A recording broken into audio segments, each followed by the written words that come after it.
Okay, so now that we have spiced and filled all of our jars with the produce, we are going to make the brine, or the liquid that goes into the jars that preserves them, or that makes them pickled. So the ratio that I have is a 1:1:1 ratio.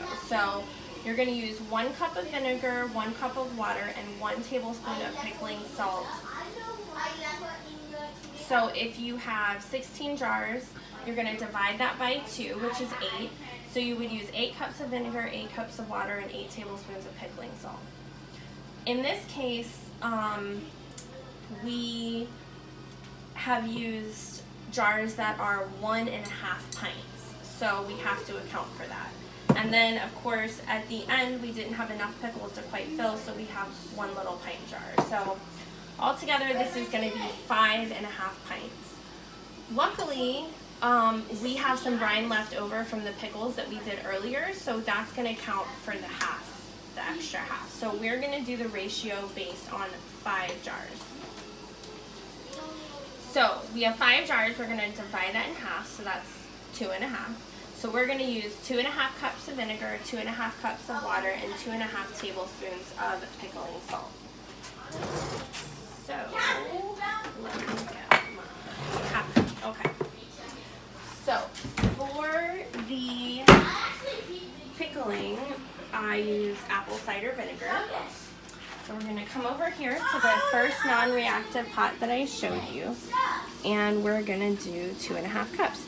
Now, Jamie and I made a very special trip to the grocery store to get more vinegar and more canning jars. And we got distracted, as women sometimes do, and we forgot the vinegar and bought a lot of other things. So I am going to substitute with white vinegar. It will all be okay. And Jamie has had these green beans before, so she will tell me if this was not a good idea in hindsight.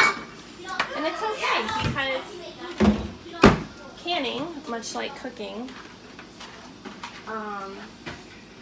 not necessarily with the ratios, because you're preserving food. So you do need a certain level of acidity to make it shelf stable so that it won't spoil while it's in the can. But with the vegetables that you use, or with the ingredients you're putting in the jars, you know, you can experiment. You can do 1 or 2 jars. The first time I made pickled ginger beets. I only made 2 jars because my mom gave me like 4 or 5 beets, and I had no idea what to do with them.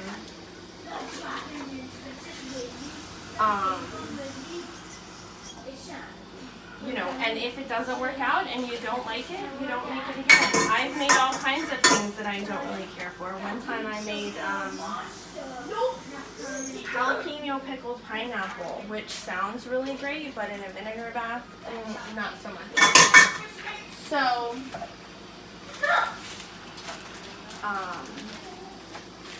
So I tried that recipe again in a sweeter syrup instead of a vinegar, and the pickled pineapple is amazing. So I use a designated Morton canning and pickling salt.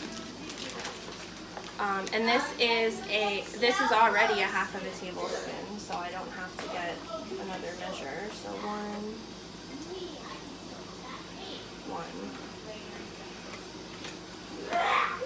I feel the power!